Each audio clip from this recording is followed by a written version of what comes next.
Hello and welcome to the Last Word on Spurs. We are, of course, your multi-award winning Tottenham Hotspur podcast. Merry Christmas to all of our viewers and listeners over the land, all in the world of Tottenham. We are suffering together. If it was for the very first time, you can find us on iTunes. We're on Spotify. We're across all major audio platforms.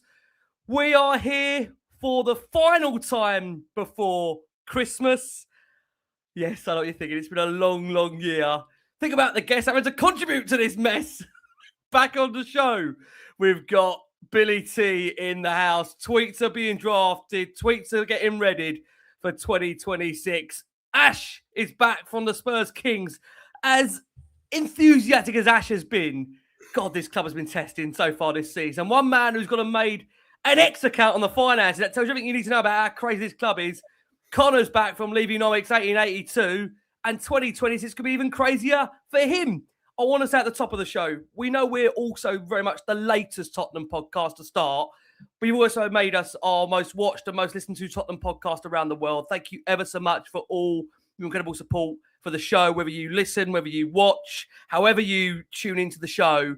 We are acutely aware it's been a really, really challenging year, which sandwiched in the middle has seen a trophy being won and Daniel Levy leave the football club.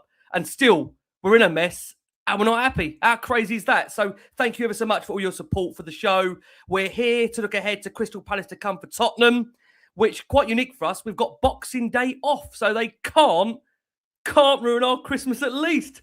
Guys, lovely to have you all back on the show. Look, it is what you could say defining period coming up for Thomas Frank because the games are going to come absolutely thick and fast over this festive period for sure. Into January, we know the window is going to be open. It's obviously the first post-Daniel Levy transfer window where rumours are swirling around. We'll be discussing alongside that Tottenham potentially losing their sporting director with a week of the transfer window to open. Only Tottenham can do that. What is going to happen to Fabio Paratici? We'll be coming on to him during this show as he looks like he's going to be closing in on a move to bottom of the table, Fiorentina. Good to know he's only looking up rather than down in terms of where he wants to go. Also, rumours, links, Radu Drăgușin, the latest name to be linked with a move away from the football club. But Tottenham, are they eyeing up ambitious moves to Marmoush or dare you say Savinho out there? And on top of that, of course, Crystal Palace to come over the weekend. Bill, love to be back alongside us. How are you feeling? Final week as we enter into Christmas now. One more home game to go to get out of this dreadful year it's been at home. Yeah, mate, I know. It's been a long one, hasn't it? It just makes you, the end of the year always makes you reflect. Obviously, we had, and I always go back to what Jason said, to you. He said, the two at the start of the year, the two things that we would all want is Tottenham win a trophy and Daniel Levy to be gone. And we've got both of those things. It doesn't feel like we're celebrating at the moment, though, does it? But yeah, what a crazy year. It's been a fun ride to be on, and doesn't look like it's slowing down anytime soon, does it? So yeah, I'm just interested to see what happens. I'm trying, it's obviously Christmas time. I'm trying not to let Tottenham make me too negative. Been watching a bit of the darts and watching a bit of AFCON and stuff like that. And just basically anything to get away from this. Because the more we think about Tottenham, you can turn yourself mad, can't you? But it's been a fun, it's never a dull moment, as we always say. No. It's been an absolute lively ride. Yeah. I mean, some would say they wouldn't mind a bit of calmness around Tottenham, as crazy as it has been. Ash, love to be back. I think on the first show that I came on to you with Rick, I said Thomas Frank will be a safe pair of hands, but I don't think that's worked out, has it?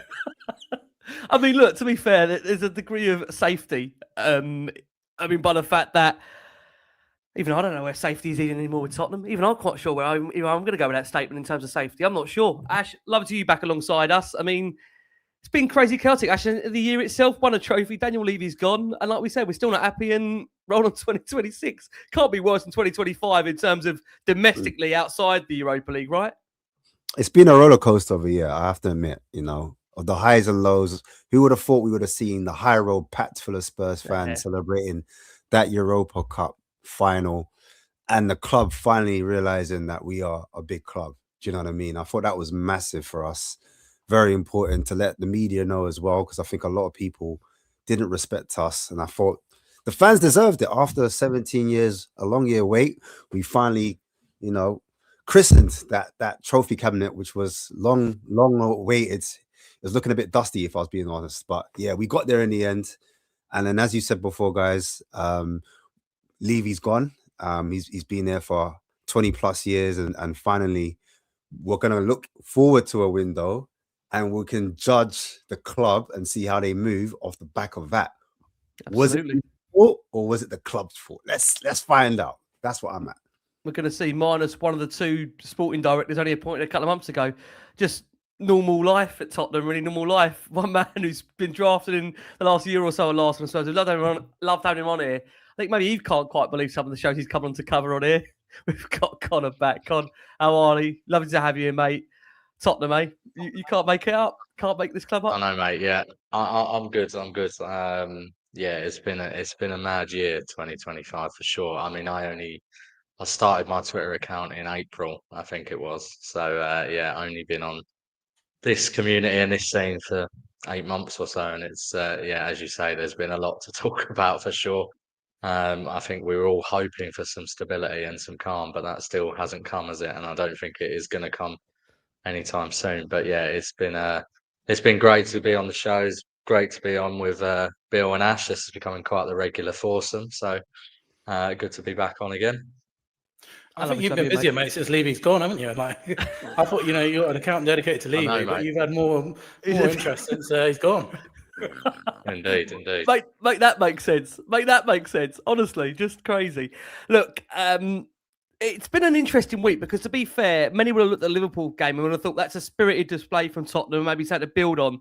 That said, our discipline or ill discipline does continue to be a theme. Spurs have received the most yellow cards and red cards of any team in the Premier League this season.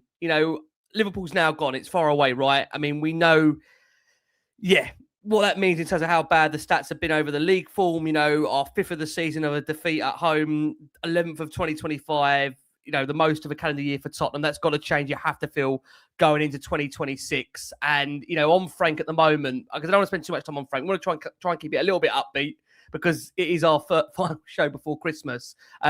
Suggestions coming out about Thomas Frank in general that whilst Frank is generally popular amongst the players and he's actually well liked inside Spurs, there is still that feeling that his approach, tactical setup and messaging can be focused too much around the opposition.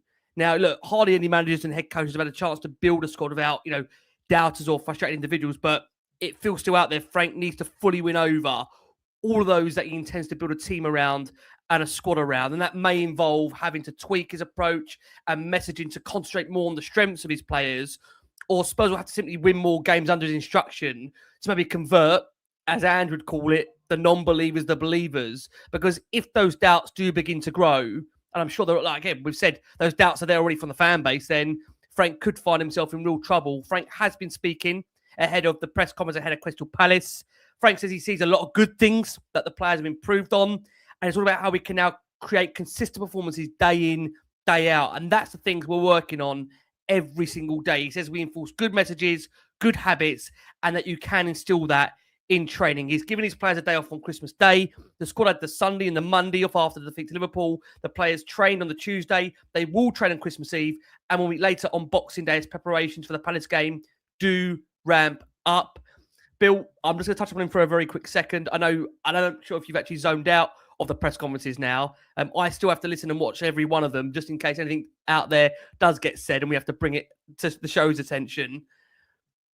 Is it a crucial period for him going into the next set of fixtures? It feels that we've got to try and give fans some kind of optimism and belief, right? Although we know kind of how a lot of fans are feeling. I think so, because I don't think his job is like in an immediate danger because they keep all the noise coming out that they're going to back him. But at the same time, if he goes and loses against Palace and loses against Brentford, I think there's only going to be so much we can take because we are. I think the reality that we're facing is we're not like massively far off, getting dragged into a relegation battle, which it just cannot happen for Tottenham again. It cannot happen for this club under any circumstance. So they might want to pull the trigger then, but I just kind of get the impression that It's a bit of a strange one because obviously I think the FA Cup game might be a big one for us as well because against Villa. Because if we lose that, then suddenly we've got nothing to hope for in the league again. We're out the Carabao. Champions League is not a realistic competition that we're going to win. We might have a couple of knockout games at the most. And then, suddenly the fans are going, what are we here for? What are we even fighting for this season? And once that happens, as we saw last season, the only thing that kept Townsend in the job was the Europa League was always ticking along in the background. If none of those things are in play for Thomas Frank, then he could be a dead man walking, I think. But, as I've been saying every week, and it's not happened yet, even though as much as we thought it might have done against Brentford, but really I think we were kidding ourselves then. A good couple of results can turn things so quickly. If you go and beat Palace, go and beat Brentford, same time, same as losing them, isn't it? Like football can change very, very quickly. So yeah. I think it is a big period for him. Yeah, I mean, Ash, to come on to you, when you look at even the Premier League table at the moment and just how congested it is, Spurs as things stands, we are at this point in time 4 points off 17th place where we finished last season. And in terms of the top 4-5 clubs at the moment, Spurs sit 22 points. You've got at the moment Liverpool on 29, so we're 7 points away. Given how, like I say, congested the league is right now, Ash, is there a scream for panic around looking below us rather than above us at the moment, do you think? Yeah, especially that Forest lost against Fulham yesterday. That kind of changed things, didn't it? So we were 13th at the time, and then now we've dropped down to 14th. Yep. So the more we drop down the table, the more concerning it is, because we're going to be, from the board's perspective, further and further away from Europe. And our ammo as a club, in terms of like stature, in terms of like fan perception and standards, I always thought that Spurs, when we weren't close to the top 4, that's when, the club would start to ask questions of the manager. And we're 10 places below that 4th spot. Now, people will debate whether the playing staff are as good at that level to be in that top 4, top 6 even. But I think most fans would argue that we are good enough to be in the top 8. And the fact that we're 14th, playing against Palace next, and no one's quite confident that we could actually do the job against Palace, speaks volumes, in my opinion. So there's going to be a lot of pressure, irrespective of what they're coming out. Obviously, the positive PR is going to be strong. It's going to be like we're behind him. The window's too close not to give him a chance. Do you know what I mean? Yep. So that's the reason why the messaging is going to be like this. But as fans, we can read between the lines. We know what the home performance have been like. And we've seen some of the players, some of their discontent. We've seen players look back, talk back. We've seen shirts being thrown. We've seen fans booing players. There's a lot being going on. And so I think the actual club are doing their best to kind of squash down, stop the noise, stop even the media, because the media are asking questions as well in the press conferences, asking about players coming back, like style of play, etc. And that's all adding to like what's going on with Frank. So yeah, he's going to want to squash all those noises straight away. And the best way to do that, as Billy was saying before, is to get a win. If you get a win in your next game, as Crystal Palace, are currently playing Arsenal. And so they're going to be tired.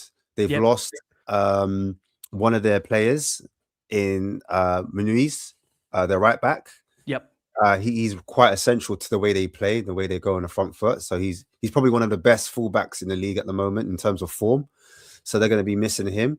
And there's 1 or 2 players that they are missing, and they're not used to playing 2 games a week. We're going to have 8 days to 7 days rest. So we're going to be a lot fresher. Yep. So again, there should be more or less questions about Frank really going into that game and saying that even if you look at, I think in the press conference, they mentioned that he had a good record against Crystal Palace. He beat them twice last season on the Brentford. He did counteract that, say, these are 2 different teams, that he had. Tottenham's different to what Brentford are. But nonetheless, he should be able to use that as a platform to kind of go into that game and say, look, there's no excuse. When we had a week off against Liverpool, and now it wasn't the result we wanted, but in terms of, like, as you said before, in terms of fight, there was a little bit more fight, a bit too much for some players, and hence why there was a few yellow cards, red cards flew about. Some people say Spurs got a soft underbelly, but look, They want to show that we've got a bit of aggression and maybe went too far that way. So it's just about finding that balance, and hopefully we can strike that match coming into the weekend.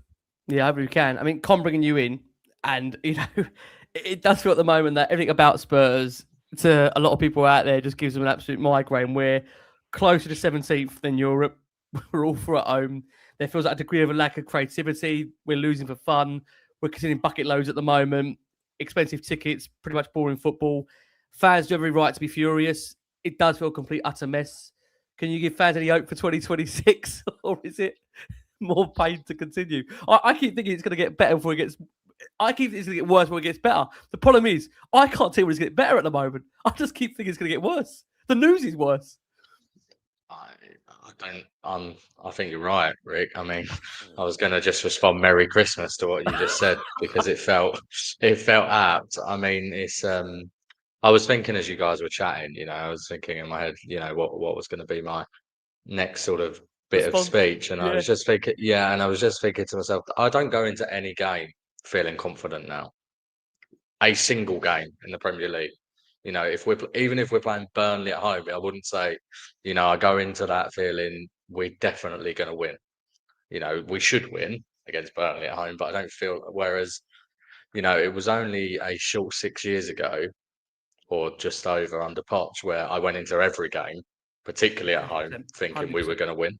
Yep. And I think that just shows the decline that we've had over this period, right? And it's frightening. And I think the problem is depends what way you want to paint it, right? Because people, it starts, doesn't it? Oh, we're only 3 points off top four. Then we're only 6 points off top four. We're only 9 points off top four. Yeah. And then suddenly, we're only 2 points off 17th, right? And so this is the problem. It's just been this systemic decline, and the most comparable I could sort of bring it towards is, and I don't want to put Everton down because I quite like Everton as a club, but it feels Everton-esque what Tottenham are going through at the moment, whereby, post Moyes, they just had this steady decline to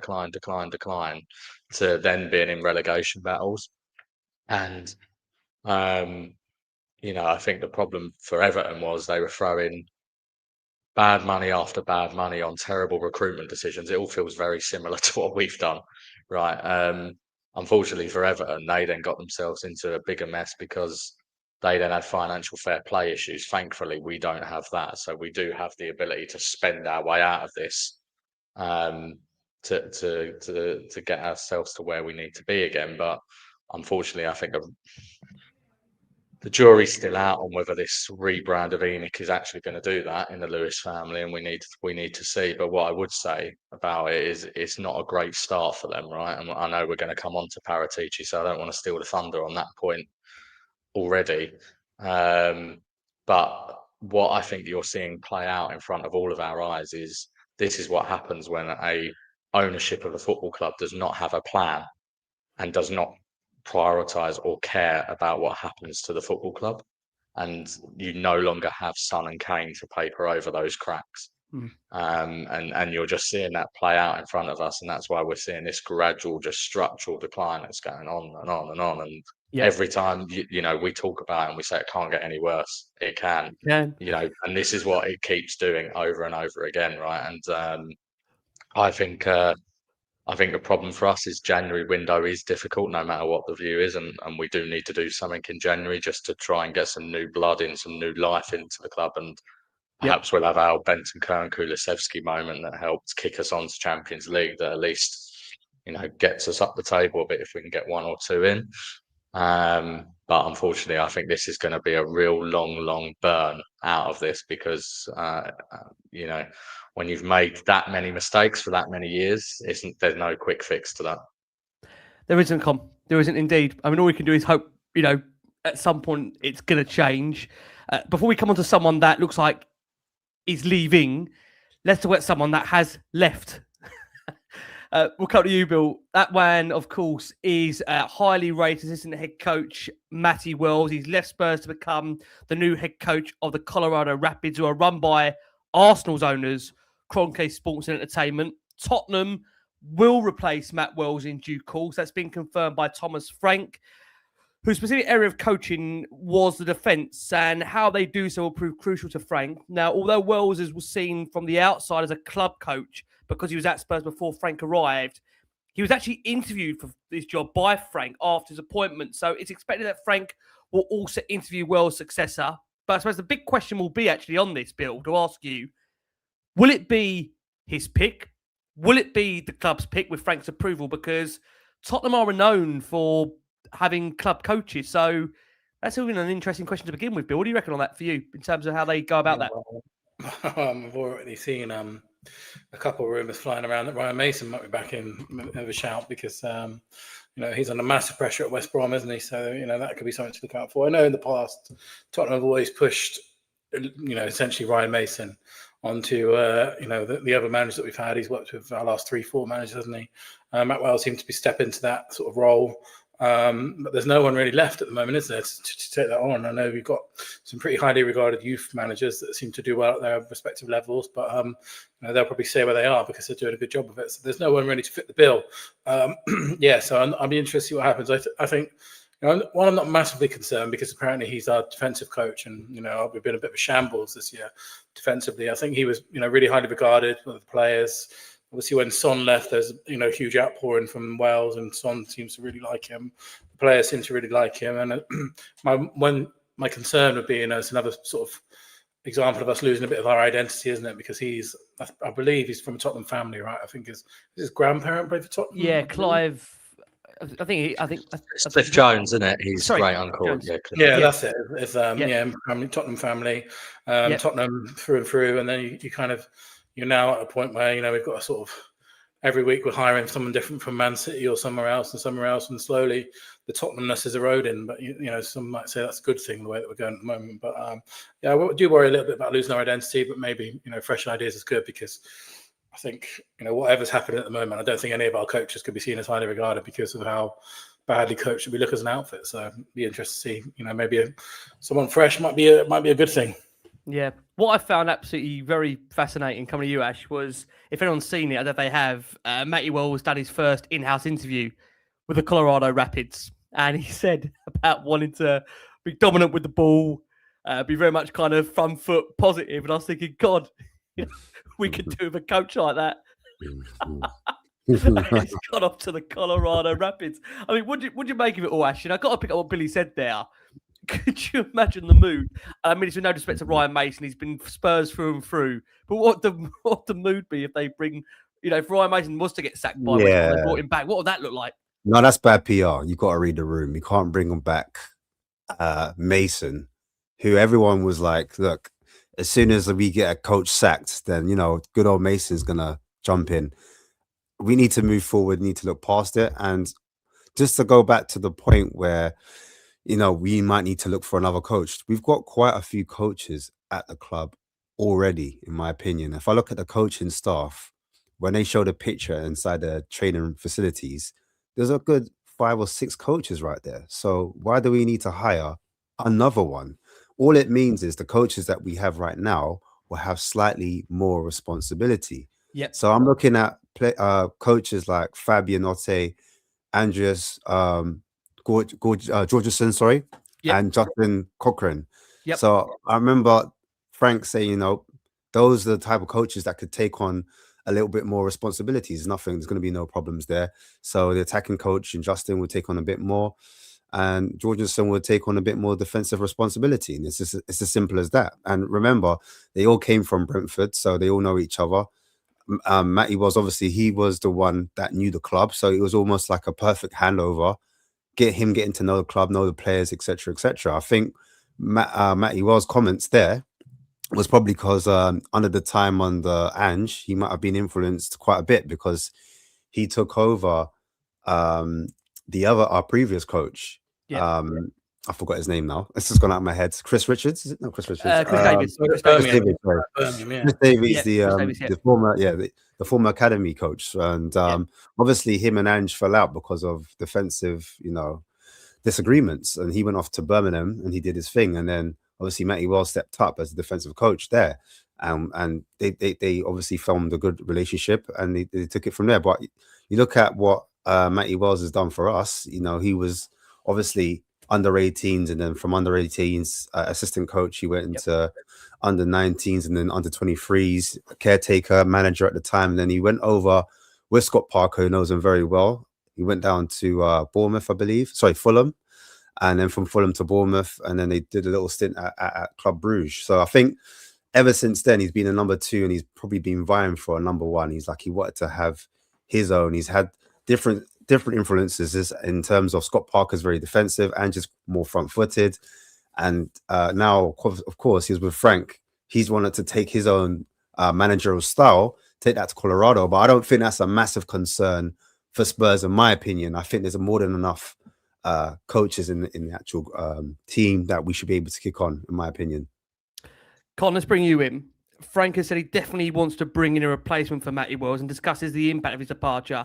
He said when someone leaves, others need to step up and take responsibility. Back to what Ash said, he said that will be down to Cameron, Justin and Andrea to take a step more forward. Of course, Justin's already taken a big responsibility here. Andreas as well. When someone is leaving, there's just a little bit more to fill in for them. But I'm confident they are capable to do that. Back in the day, it was only one assistant, so I'm pretty sure, will survive. We know Levy always liked to have a club coach on the staff, just in case he needed an interim to turn to.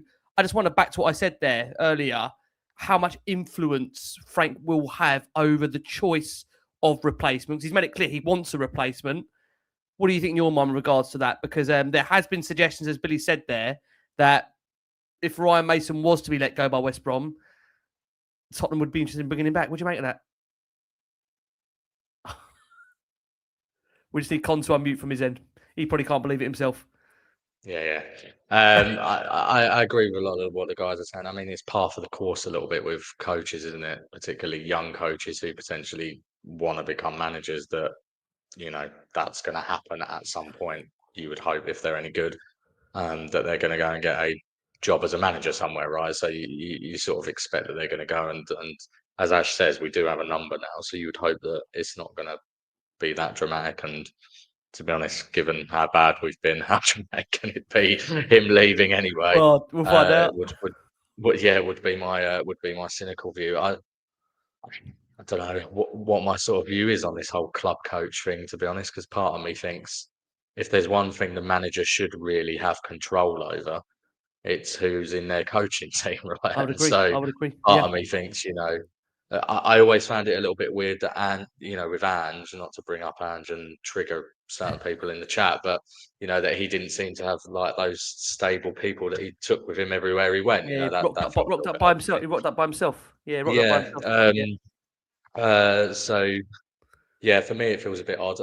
I think it's slightly different to say, like, on recruitment, I think football clubs have moved to a way of working that actually, in some ways, the recruitment philosophy should involve the manager, but the manager can't drive it in the way they used to, because I think you want to have a club identity, and then you don't have this thing that we have at the moment where you're sort of, every time you flip-flop around managers and the type of manager, you then have players who are not fit for purpose for the new manager. I think you do want to sign players that, can work with it, but with the coaching staff, it seems a bit weirder for me to have a club coach. And as you said, it felt a little bit like, did Levy want that always as some sort of insurance policy? Obviously his brother-in-law as the player liaison officer was not enough, and he wanted to always have Mason there or whatever to take over when we inevitably sack the manager. But yeah, it'll be interesting to see who they bring in, but I can't get that excited about this appointment particularly, I think, right now. Even if you think about it, Connor, like when Brentford were trying to hold on to their staff, the man they wanted to replace Frank was with Justin Cochran. They said they want Justin Cochran to be the next manager. They did. So that in itself should be an indication that this guy should be good enough to be a number 2, no? Like, that's how I look at it. It's interesting, hasn't it? Because they've suggested they definitely want to bring in a replacement. So whether that means that Cochrane steps up potentially, and then they bring someone else in, I think it'll be interesting to see how this does play out and the timing around that. Because I don't think they've given any kind of time from as to when they want to bring a coach in. So we are going to see, and obviously we'll keep you updated. We are going to squeeze in this first break of the show. Thank you ever so much, as always, for your support for Last Word on Spurs. We've still got a good 4,500 of you watching us here live. Thank you, as always, for all incredible support for Last Word on Spurs. We're joined by Billy T, who's gearing up, ready for the January transfer window. We're joined by Ash over at SpursKings. We're joined by Connor over, of course, at Leavingnomics 1882. Guys out there, if you can, for us, hit the like button, hit the subscribe button, share this out to a wide range of Spurs audience. That would be greatly appreciated. We're going to come on to Paratici and the latest on him. We're going to go to Connor first. Connor, fresh story for you, because obviously you haven't been here to cover anything with us on him so far. So just when we bring you the latest update on Paratici and where we stand at the moment, we know reports emerged over the weekend in Italy that Tottenham's co-sporting director, Fabio Paratici, was in talks over taking over a job as director of football at Italian club Fiorentina. Now, as of recording, Paratici and Spurs have not commented on the link, and the Italian was present at Spurs' defeat by Liverpool, with Spurs insistent they had not received a direct approach from Fiorentina. Now, Thomas Frank had refused to answer whether Paratici was leaving Tottenham Hotspur in his press conference ahead of Palace. He said, "It's not the first rumour I need to speak about. If it's a staff, director or player in general, I'm not speaking about it. I just tried to focus on the Crystal Palace game." It is probably also saying for someone higher up in the club to answer.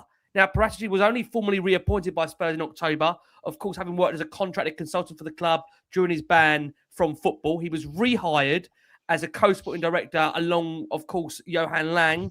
And some sources believe the link to Fiorentina reportedly could be essentially an attempt by Spurs and a power grab by Paratici that would involve Lang being sidelined or even heading for a potential exit. Now, it must be said that is a claim that's substantiated, and it remains to be seen whether Paratici is on his way out, Lang is being frozen out, or both of them will stay in their respective roles. But whatever happens, this is sure going to have an impact, not only just on Frank, but on Tottenham's transfer business, with the window opening in less than 7 days.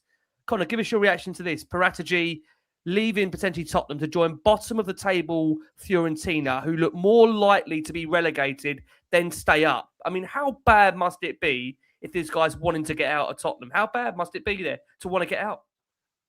I mean, I'd said in my previous monologue about the fact we don't ever have a plan, right? And the summer window again was a bit of an example of that, of going into the transfer window with it all being a bit haphazard.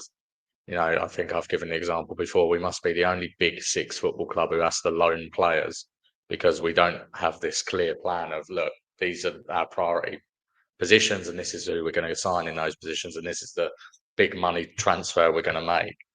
And we've spoken at length about recruitment and everything else. And, you know, this is just another example of the absolute farce which is going on at this football club.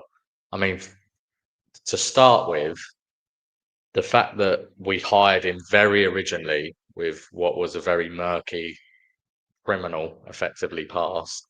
And then that then comes out, and then we continue to have him on as a consultant because let's have it right, he's been there in the background the whole time, as has been shown by photos of him at the Tottenham Stadium, God knows how many times. And then after all of that, we then rehire him as this sort of co-sporting director, as you described with Langer. I mean, why the Lewis family, as part of this rebrand, didn't take this opportunity to go, look, after the summer window, I get they didn't have enough time with Levy going or whatever, and they had to get through this summer window. But why they didn't take this opportunity to just go, look, we're going to bin off Langer because he's crap. We're binging off Paratici because he's not that great anyway. And also, he's got this murky past and questionable morality, which is now playing out right in front of our eyes as he's talking to the 20th positioned place in the Serie A and fucking us off at the first opportunity to go back to Italy, and getting one competent sporting director to usher in this new era. It is just farcical beyond belief. I can't believe what we're having to witness. I mean, it's bad enough what we're having to witness on the football pitch. What goes on off the football pitch? And I've been told for years and years what great businessman Daniel Levy is and what great businessman Enoch are. They're an absolute joke. They couldn't run a bath. It is absolutely farcical what's going on. And Billy made the joke the other day about the fact that I'm going to have to update this fucking the same one again. which I am. You know, it is just beyond belief. Another new one needed, mate. I know. And you know, like, this is, we're all wanting to give them the opportunity to prove that they're different to the last 25 years of what we've witnessed. But what we've seen so far, I mean, it's an absolute shambles. Again, people will have their views on whether Thomas Frank was the right appointment or not. And, I can't be hypocritical on that because I was an advocate for Frank. It hasn't worked out as has played out so far. But if Vinay's first two things are going to be that his first managerial appointment, and by the way, what they will try and do is try and spin it to say that it was Daniel Levy's appointment, even though we all watched Vinay do an interview where he spoke about having 30 candidates and how Frank ticked every single box, and it was a joint decision and all of that. So let's not let the Lewis family or Vinay get away with that. And then this nonsense with Paratici. I mean, it is an absolute joke. But to be honest, if it weren't for the fact that we were going into a January window, and I'm worried that we're going into that all over the place once again, and with Langer, who is, an absolute wet blanket, I wouldn't be that fussed personally about Paratici going because I think he's a bit overrated. But it's just, what do you think's happened there, Con? Does that have interest from your side? What must have happened for him to want to leave within the space of 3 to 4 months of being appointed? Does that scream to you that he's just not being given the allowances that he thought he would have? Because it felt at the time, I need to go to Ash and then Bill, but it felt at the time that when they were appointed him, giving him that opportunity to really lead the recruitment model, that Lang was almost being demoted to having to, work more on the loans of players and youth strategy. And Paratici is going to kind of get a free run at actually taking hold of the recruitment aspect. So do you think it's a case where he's just not been allowed to kind of run with that? I mean, there's been suggestions that he's maybe wanted to bring Leonardo Gabbanini back, who again he was very, very, a big fan of, and he's been credited a lot, Gabbanini. Johnny, when he's been on here, has suggested that, he was the man really behind Spurs' real academy growth in the last couple of years. And obviously when he left, that there were a lot of people disappointed behind the scenes because of the great work he's done. What must have happened, to, like you just said there, to want to go to Fiorentina, who are currently rock bottom in Serie A, they were winless in 15 games before the weekend. They are, I think, 5 points shy of 17th place at the moment, likely to be relegated. It just feels, what must have happened there for him to really feel this is beyond his what he's got to get out? It's hard to analyse because, as I said, I think Paratici's questionable morality makes it difficult to understand what would be his own personal motivation anyway. Yep. But I think for me, look, when Levy went, I remember I think it was on Sean's show when we were chatting about what they might do, the Lewis family, and I think we spoke about the fact that it makes absolute sense, as well as all of these other executive hires they've made, to bring in a new sporting director. That's the most important one, right, for the footballing operations. Bring in their own guy as a new sporting director, and I was shocked when Paratici got the permanent role, to be honest. And then, man.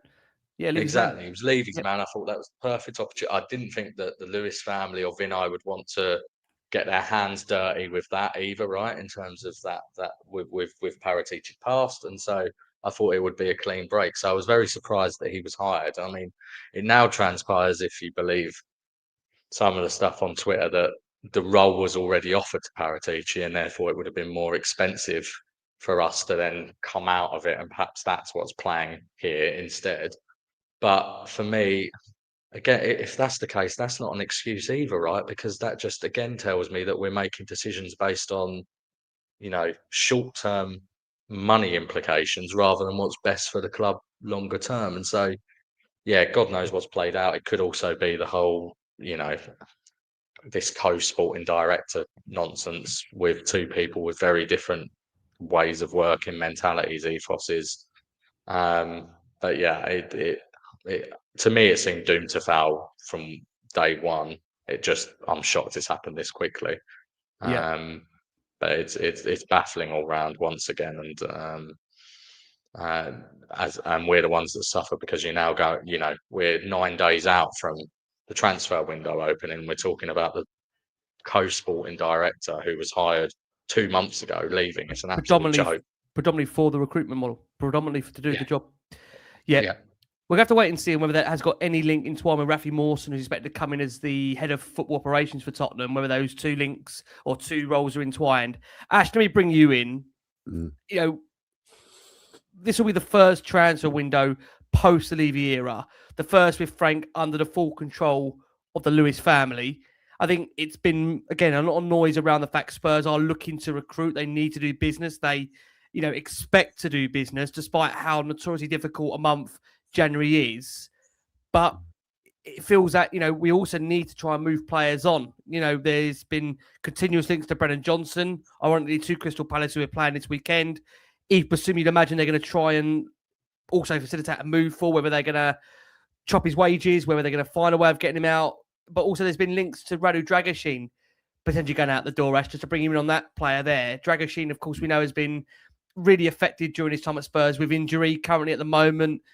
Back in the Spurs squad, not yet played under Thomas Frank, where we understand that a return to Serie A, as things stands at the moment for Drăgușin, is looking increasingly likely as they're looking to bolster their back line. And it's an opportunity for Spurs maybe to get some money back. Now, apparently Juve, Napoli, Milan have all asked about his possibility. Spurs value him at 30 million, but could be open to a loan with an option to buy. What do you think, Ash, for you? Would you be open to letting Drăgușin leave the club? Yeah, I think it would make sense at the moment. He needs to play games because obviously he's coming back from a massive injury in that ACL, that knee injury. And when you come back from injury, you need as many games as possible to get back playing, to get back to rhythm, to get back into the speed, and hopefully to, get your career underway. He's a young man, he's ambitious, and we know what his agent's about because he thinks he's world class. He's the best ever agent ever, and he does a lot of talking. So I'm pretty sure Drăgușin will be looking to get some type of playing time. And if it's back in Serie A where he was before, that would make sense. So for me, yeah, if Spurs can get a permanent transfer, then obviously that'd be brilliant because we're getting our money back and some. But it's more likely, especially being from Serie A, it's more likely to be, in my opinion, some type of loan with an obligation or even an option in that capacity. But going back to quickly, obviously, what you guys were talking about, so I wanted to have a little say on the whole Paratici exit. Please do. I just think there's too many cooks in the kitchen, in my opinion. And I do agree with you, Ricky, when you talk about Gabbiadini coming in. Obviously, Langer's working with Mackenzie at the moment, Rob Mackenzie. And obviously, he's the head talent scout. And if, obviously, Paratici was to come back, he'd want it back to how he had it before. He had full control of transfers, and yes, as you said before, he was Levy's right-hand man, and he doesn't have as much control anymore. And I think Langer would be in the way, especially if they have differences and opposing ideas on managers. For example, we know that the club have stuck by Paratici for a long time under his investigations, and they're very loyal to him. And they really stuck with him. So it's a bit of a morality thing in that sense where, we've stuck by you now. We're going to give you that job back. He's come back in, but then he wants his guys in. And all of a sudden, you've got Langer there. He's trying to probably bring in or keep hold of Thomas Frank because Thomas Frank was his guy. Remember, they worked closely together at previous clubs before. And I've got a feeling if Thomas Frank goes, there's a possibility Langer goes as well.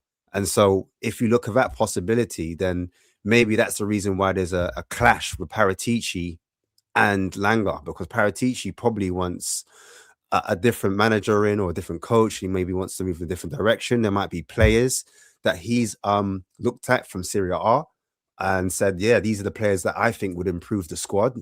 We're not moving in the right direction. When I came in, when I brought Conte in, for example, we were looking for top four, we were looking for trophies, etc.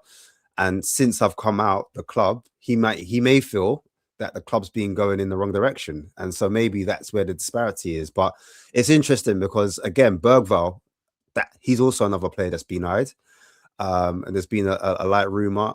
Can't pronounce the journalist's name, begins with an F, but he obviously is linking Bergvall to Liverpool, and that's one of Langer's one of his main scouting projects, is one of his better signings. So he would be really downhearted if he lost a player of his level.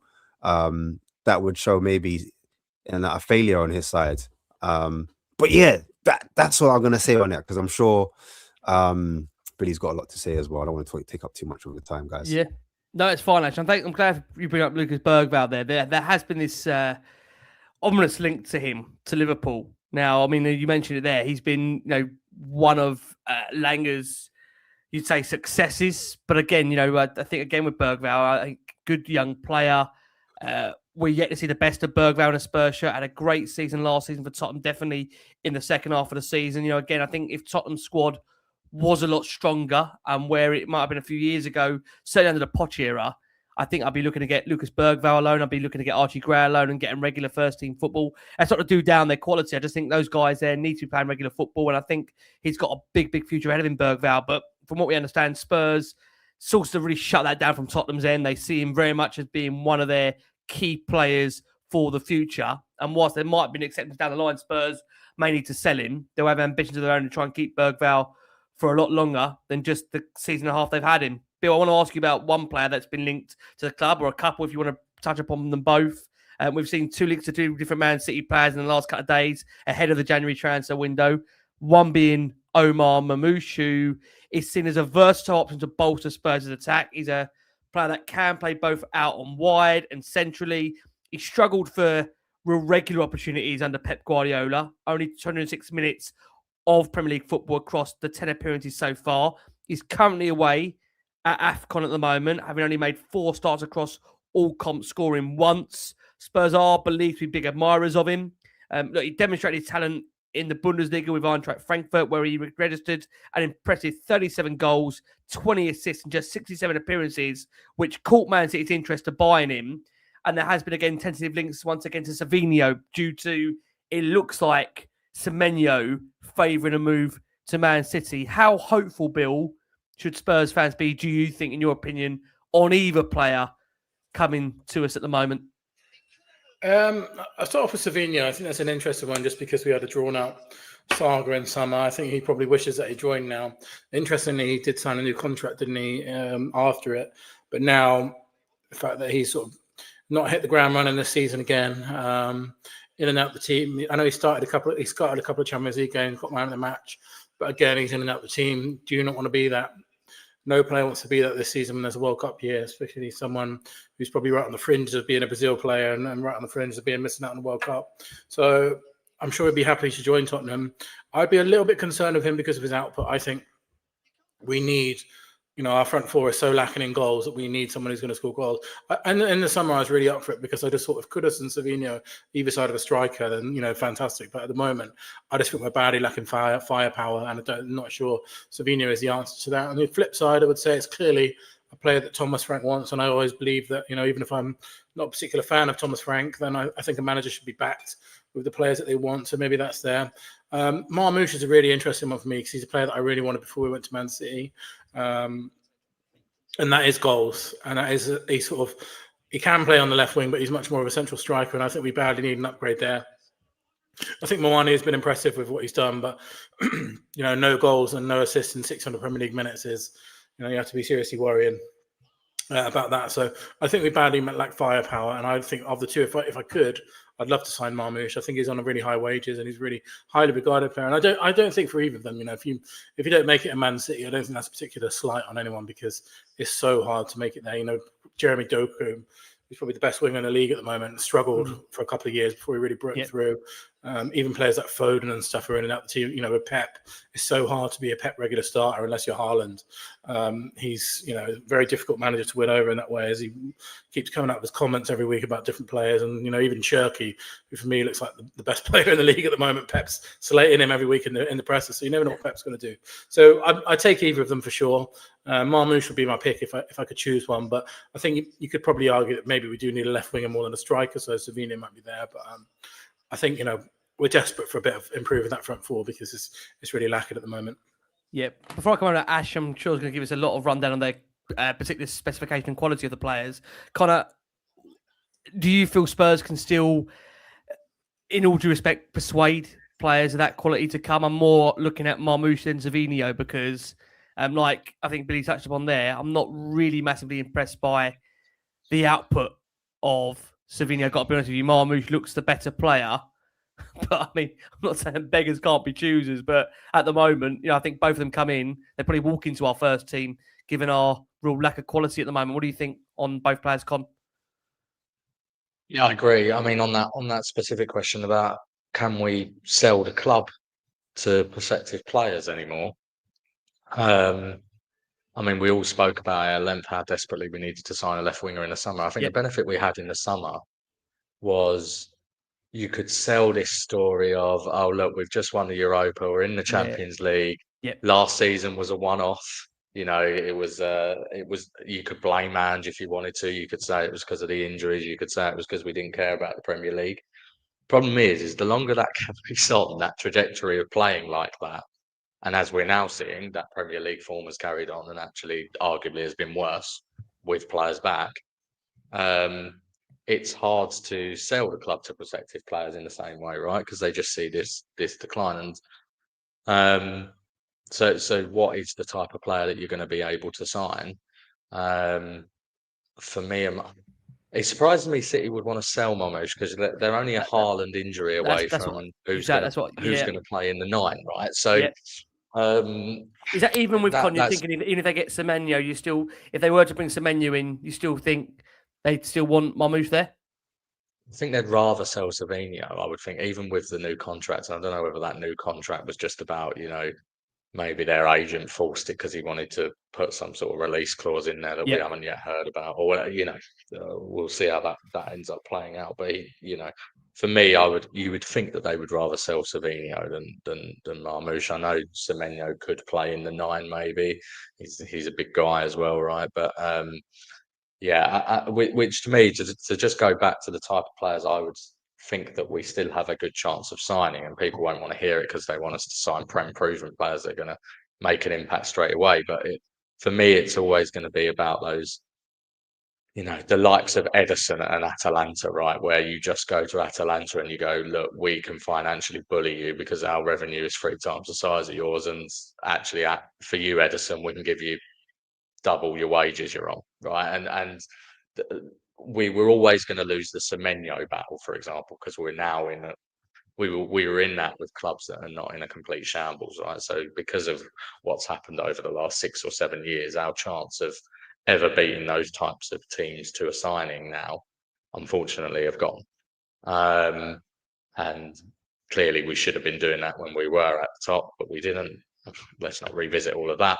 But, for me, it's about picking up talent in some of the European leagues where they don't have the financial muscle that we do, and we can actually bully those types of clubs and just provide such a compelling wage offer that players will come. But from we were chatting a little bit about Bergvall, just to touch on that before I let Ash go on these. I mean, it's interesting that City's another good comparison for that. They signed Naipan in the summer for 12.5 million, a 19-year-old Scandinavian midfielder. Yep. But they also signed Reinders for 40-odd million, a proven established midfielder.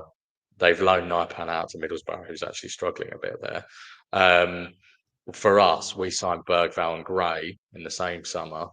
They've been our only established centre midfield signings in the last 3 years, at a time when you've had the likes of Rice, Caicedo, Tonali, Reinders, Gonzalez, Zubamendi. You can go on and on and on, listing midfielders that our rivals have signed.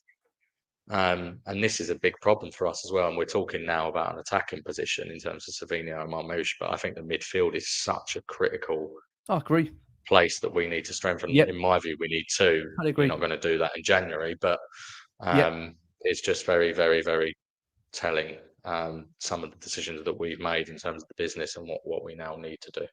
Totally agree. I mean, I look back at what we had previously in midfield. You go back years, the likes of a Modric, the likes of a Carrick. We haven't got any real, someone that links up play or, is a leader in the midfield. It's not. It's all about maybe even having a leader. It's about someone that can link up play. Ash, I'll bring you in. We don't have a single midfielder who can pass, right? No. I mean, that's why I laugh. I mean, I know Bill wants Xavi to come here. I honestly think I love the idea of Xavi coming here, but I think if Xavi came into our club and did his first training session and our players can't pass the ball 5 yards, he would be thinking, what the hell am I joined here? What am I doing here?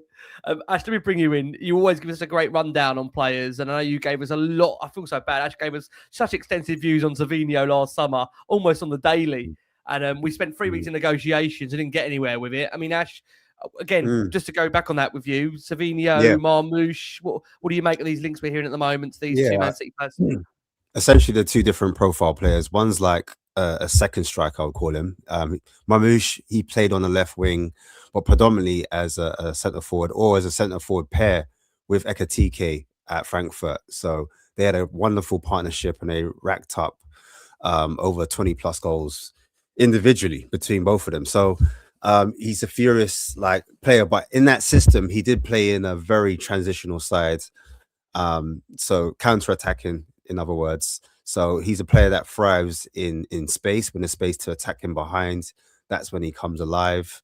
He hasn't really had that opportunity at City at the moment because of injuries, as we've mentioned already. Savio, for me, or Savinho, he is more of a wide player or a 1v1 winger. And at the time, that's what we really was, we were really going for, that wide winger. We thought that left winger needed to be addressed. And at City, he had played predominantly on the right wing. However, in the season before he joined City, when he was in La Liga, he played at a club called Girona, where he predominantly played on the left wing. And also prior to that in Brazil, at the club that he played before, he also played on the left wing and he saw his best returns at both clubs. I remember at Girona, I think he got something like 10 goals and 9 assists. But when he went over to City and he played them on the right, he managed 8 assists and only 1 goal. And this season, he's only got 2 assists because he has been injured, of course. When we were linked to him, he was injured. And then since then, Doku's picked up in form. Bob obviously was holding down the right-hand side. And so he's been in and out. And obviously, Turkey's come in as well, who was a massive target, by the way, for Langa. Langa was a massive fan of Turkey before he had the massive boom, before he turned 21 and he was 20 years old. However, Levy thought he was a massive risk at the time because of the fee that Lyon was putting on him. And they didn't want to take the risk at the time because of players like Ndembele. We know their characters, they're a bit, high risk profile. And he didn't want to go through that again. And the price that the Lyon chairman was asking at the time proved a bit too much. And so we kind of steered away from that. However, going back to this wide player and Savinho, as I said before, he is a left-footed player. So he'll be able to cross from the left-hand side if he was deployed on the left wing. He's more of a creative player than I'd say a goal scorer compared to what Marmoush is. So again, as I said, there are two different players with two different skill sets. I'd say that Savinho wants to be more of a 1v1 type of player. He's kind of goes out wide, takes his man on the outside. I'd say that Marmoush drops in, links play a little bit more, combines with other players, and then runs in behind and spins off. So that's the two difference between the two players. But I do understand why, I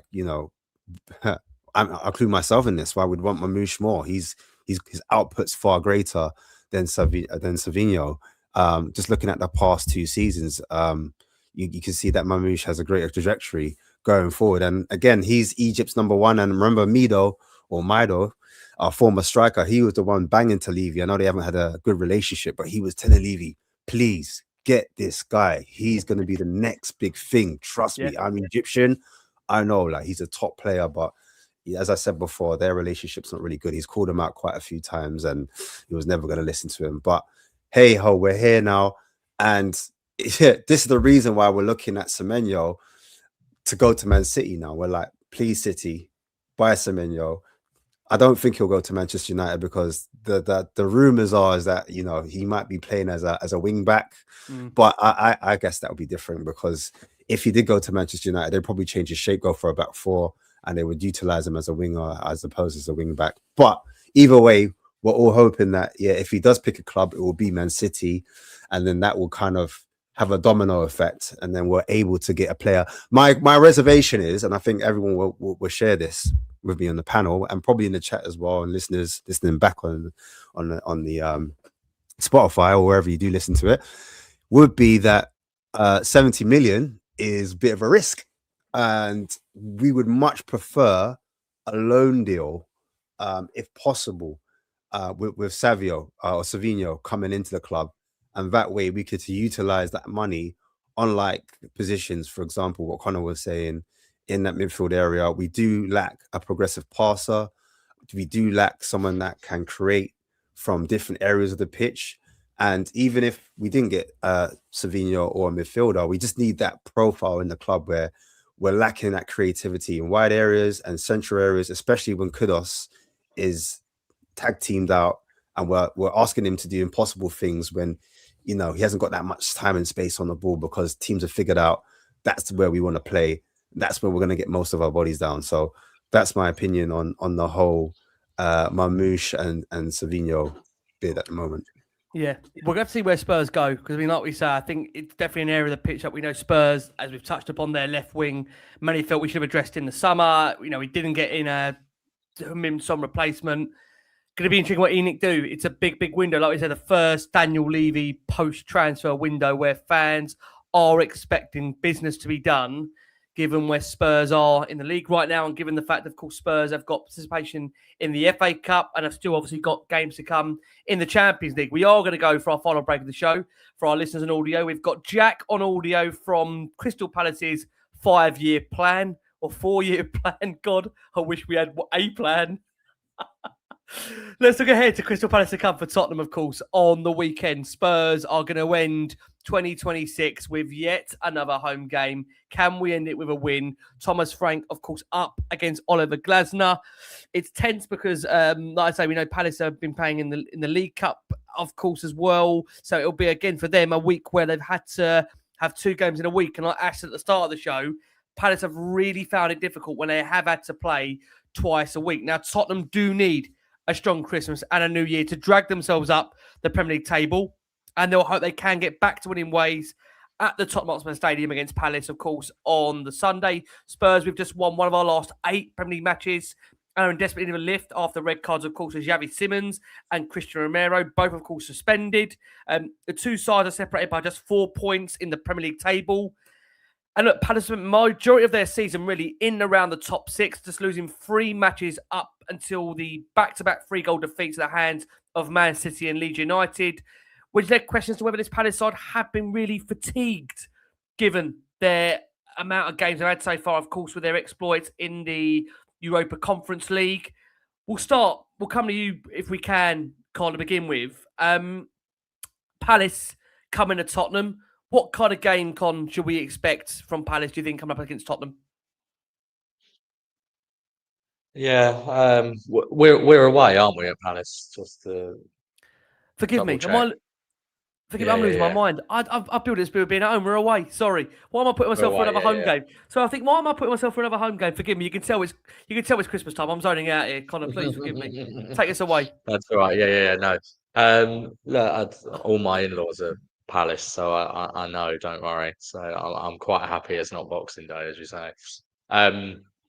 Yeah, I think, look, it's going to be interesting. Sorry, I'm just trying to check out the shootouts going at the same time, so I'm multitasking, which is never wise for a man, is it? But anyway, it's 6-6. I just had a heart attack because Billy put a message in our private group and I went to open it. But what's happened? Yeah, 6-6 in the shootout. Mental. Look, I think it's again, as I said earlier, I'm not confident going into any game at the moment, and the only bit of hope I've got is that Palace are struggling a little bit with this build-up of fixtures. Right, you saw that with the Leeds game at the weekend, where obviously they got beat 4-1. I mean, they made wholesale changes, and they have got a couple of players out. So that makes me more hopeful, and we've had this full week to prep. This game is going to take a bit out of them mentally as well as physically, right? So yeah, based on this penalty shootout, so we'll see. We need results though, as you say. 1 win in 8. I mean, I think it's 2 in 10, isn't it? As well. Yep. I mean, it's whatever your view is on Frank and whether you want him to stay or not. Ultimately, we're all Spurs fans, so we need to start picking up some results. Otherwise, that relegation battle starts to get closer and closer, right?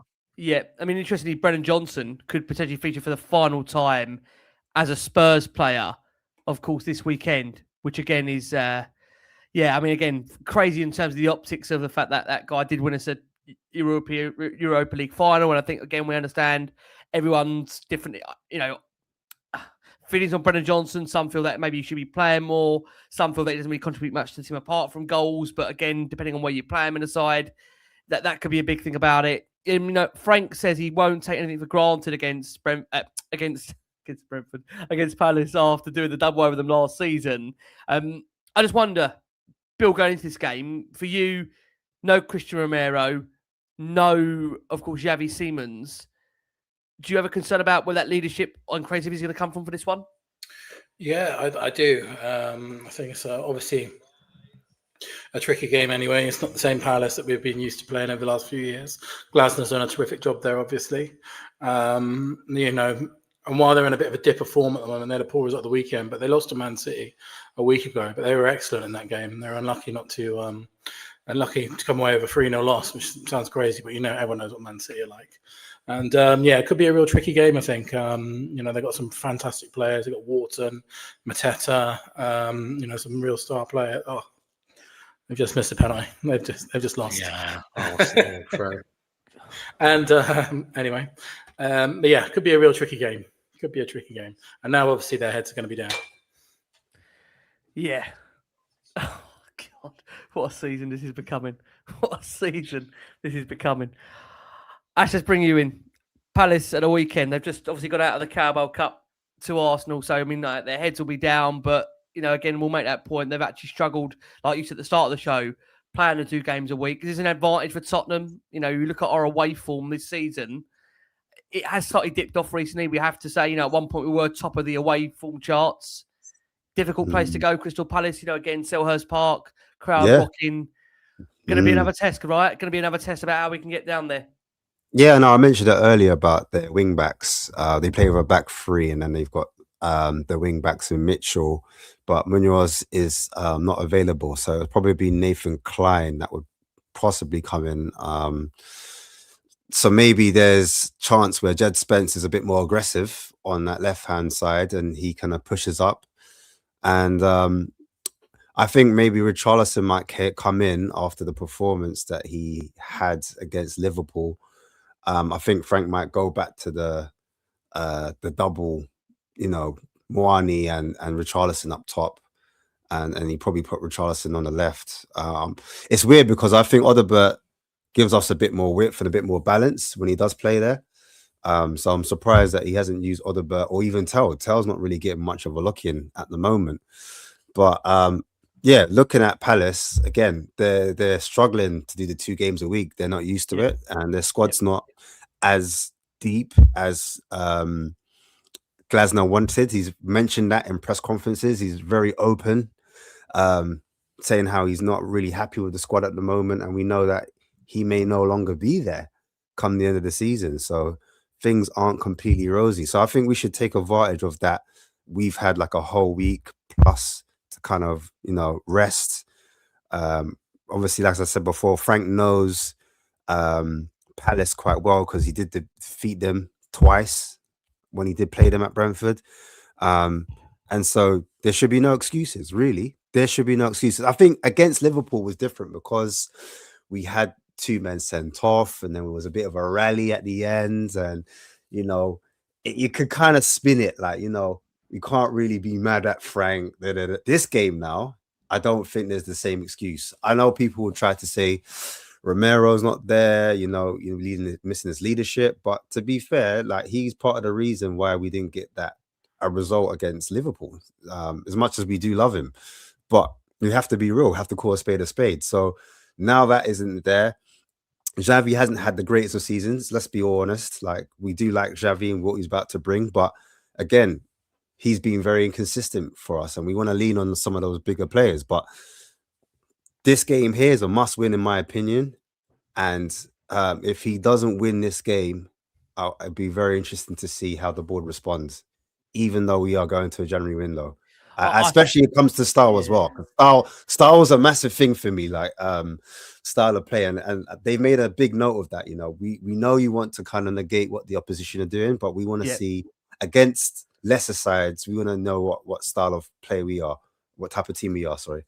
I'll be honest, actually. I agree, Palace, again, they're all big games. I think the Brentford game feels like it's a massive game because the 2 teams could be pretty much on level points going into it. And if Keith Andrews was to get the better of Thomas Frank at the G-Tech, you know, I would seriously think he's going to be under massive pressure. And it's interesting because, again, they've got, when you look at those fixtures, like you said there, Ash, they've got, I mean, it is, isn't it? You look at it's back-to-back away games. So it does feel, coming over to you, Bill, I mean, these next couple of away games are going to be a real test because the away fans, it felt like he lost a lot of them at the Forest game.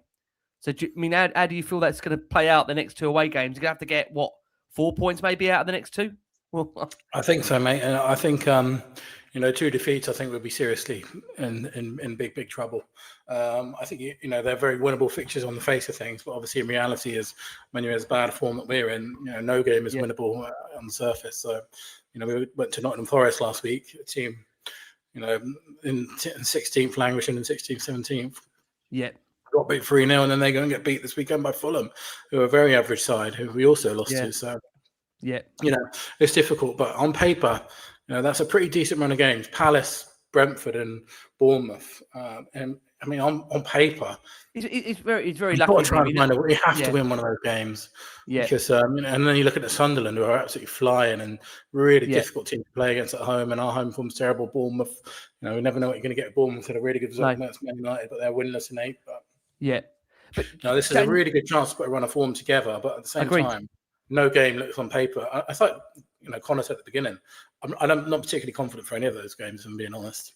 No. I won't show us February's fixtures just yet, because that could finish us. We want to end things on a high because it is Christmas. Con, what do you think these next two games feel? I mean, you were kind of nodding away when I said about the Brentford game. Feels big these next couple, doesn't it, in terms of those away games coming up, given how bad the Forest game was? Yeah, it definitely does. And I mean, you just said you don't want to show the February fixtures, but I can tell you what they are. Need to get. Yeah, I mean, it's City, United, Newcastle, Arsenal, right? The 4 games in February. So that's not even great for a new manager, Bout. We're going to need 2 or 3 wins here, aren't we? Out of the 4. Yeah, so if you're worried about getting dragged into that relegation battle with West Ham, Leeds, etc. I mean, we need to get some results in these games, and as you say, on paper the fixtures are kinder than what we're playing in February. So I think it's and as you say, there's this pride thing, right? You've just paid 10 million quid to get Frank and all of his backroom staff out of Brentford, and then you go to Brentford and lose. And this is a Brentford team as well that have lost Visser and Mbeumo. They're already above us in the league, aren't they? And they're above us. Yeah, they're already above us. So, I think we've got to turn it around. The thing is, I mean, like Common saying, we should be winning most of these games. We should, but I mean, the form, like we said, it's was it 1 win in 8, 2 wins in 8? Yeah, I mean, we should be beating Forest. We should be beating Fulham. We should, all the horrific results that we've had. We should be beating all of them. Yeah, I mean, I say it's going to be a very interesting time ahead. All right, boys, it is Christmas time. I'll give you one Christmas wish. What's the one Tottenham Christmas wish? No one wants to go first. Ash, do you want to go first? Do you have a one Tottenham Christmas wish? Don't say don't get relegated. Yeah, come like it. Bro, I don't know, man. I'll be honest with you. I think we just need a massive window. And I'm hoping for, like, when Harry Redknapp took over. When Harry Redknapp took over and he just got, like, 3 or 4 signings, got Robbie Keane back. Palacios, wasn't it? Yeah. I just need one of those type of windows where, like, we can be excited and not be giddy like, oh, we want a transfer window. War, you know what I'm saying? Not one of those ones, but we just need some type of things. We need something to cling on to, and it doesn't matter if Frank's going to be here or not. Like the players that come in, they need to strengthen us, and they need to have a big impact straight away. So, Santa, if you're listening, that's what I need, bro. One thing you could change, Con, what would it be? Do you know what? It's funny that my head automatically goes that Man City win the title. That's my it goes to the Arsenal thing, because I'm just beyond any sort of hope of what really can change. So Man City win the title, but if I actually want it to be a Tottenham thing, I think that we go into this January window actually feeling like the ownership have changed and have done their utmost to change the situation. Bill? Would be my wish. I'm not going to say what I'm going to try and keep it positive rather than negative. I'm not going to say that's a task at the moment. So if I could wish for anything right now, it'd be Tottenham to win the FA Cup this year. Let's go on a cup run somehow. Yeah, you got to wish for something, haven't you? Yeah, but not finish 17th. I'll take it if we win the Champions League. I'll take Champions League in 17th all day. And then we'll have a debate whether we should have kept Frank for the winning momentum of the Champions League. Could you imagine? He did say last week, didn't he? I want to win the championship. So yeah. He did. I tell you, hey, subliminals. Hey, he's smart. What a year! What a year it's been. I tell you, Ash, Connor, Bill, you guys have been stars. Thank you so much for all the incredible support for the show, not just over this year, but of course throughout the time you've been with us here. Listen, thank you for getting out there, guys, viewers and listeners. We know it's been a really, really difficult year, which sandwiched in it was a trophy and Daniel Levy departing. But on the whole, really, for a club like Tottenham, and I don't think, listen, I think a lot of people that come on this show, contribute, listen and watch the show, in the majority are, proper Tottenham fans that, where they go week in, week out, follow the club all around the world. I don't think any of us expect Tottenham to win every single week. And I think we expect to win the title. I think what we would just love to see is Tottenham just be competitive again. And then when you've got Connor coming on here, I think it's a fairly reasonable, balanced guy that says at the moment you're going into every week not even believing the club's going to win. I mean, that kind of just shows you how far the club has fallen. So be nice to kind of get some standards back. And even from players, I hear some of these post-match interviews and pre-match interviews about mentality and, after we've just been beaten again at home, that's got to change. What's your wish, Rick? To finish. One wish. Ray J, go on. I'd probably say changing the ownership. I just have a feeling. I don't think we need a new break. We need something new, don't we? I just don't think anything's going to change. I honestly think even if we were to get a few signings in January, the optimism would still be, but it's the same people that are here in the last 20 years, 2 decades. I think until you have like an absolute root branch change from the top and down, I've got feeling this is always going to be this way. Because Rick. I love that. Well, even in the last few months, guys, I've got to say, even in the last few months, how can you be in a situation where you appoint a co-sporting director model, 2.5 months later, the whole thing's gone, broken. It's crazy. Before even the transfer window comes around. Yeah, and I just don't know. I mean, I might be wrong. I'm not in touch with any other clubs and how they operate and do business, but I don't know any other club that's like this at the moment. I really, really don't. But I do think, fans, even to Billy's point with change for Spurs, I think there will be an expectancy when you are paying the highest ticket prices, arguably in the country, for the product you're being served up, for the squad that you've got at the moment. It's just nowhere near. Vote with their feet, though, aren't they, mate? Yeah, they are. Well, when you see, for example, Borussia Dortmund going on to guest sale, that tells you what you need to know, and that was probably the biggest game of the Champions League group for us at the way the phases worked out. Look, we'll have to see. I do want things on a positive because again, I appreciate it's Christmas and people want to be uplifted rather than wallowing in negativity at the moment. Let's hope that the year ahead is going to be a good year for Spurs. Let's hope they are going to act with intent the board and give us some reasons to believe that things are changing and make us all smile ahead of what's going to be a big next year for Tottenham. Because let's be honest about it, the last year has been really, really tough, sandwiched in, of course, some wonderful couple of moments of Tottenham winning a trophy, Daniel Levy departing. Ash, thank you. You've been a star. We'll see you in 2026, my man. You've been a diamond. Thank you so much. Merry Christmas, man. Thank you. Con, thank you so much. You've been a star. We'll see you in 2026. All that comes with more financials that we have to deal with on this show. I'm sure there'll be more. It's Tottenham. There'll always be. And Bill, thank you so much. I know, like I say, it's been a challenging year for everybody, and I'm sure you'll echo the thoughts that hopefully for everybody out there at Spurs, there's a brighter year ahead, right? Yeah, Merry Christmas, everyone, and let's hope for a better 2026. But let's not forget we did win a trophy, and we are the European champions currently, so let's not forget that. Yeah. Can't take that away from us. You wouldn't know it, would you? You wouldn't know it, but we are. From Ash, from Connor, from Billy, from me, guys, look, we're going to wish you a very, very Merry Christmas. Even if you're not celebrating Christmas and it's just a festive period, have a lovely break if you can have a break. And let's hope Spurs can give us something more. From us all, please keep safe, keep well, and as always, come on, you Spurs.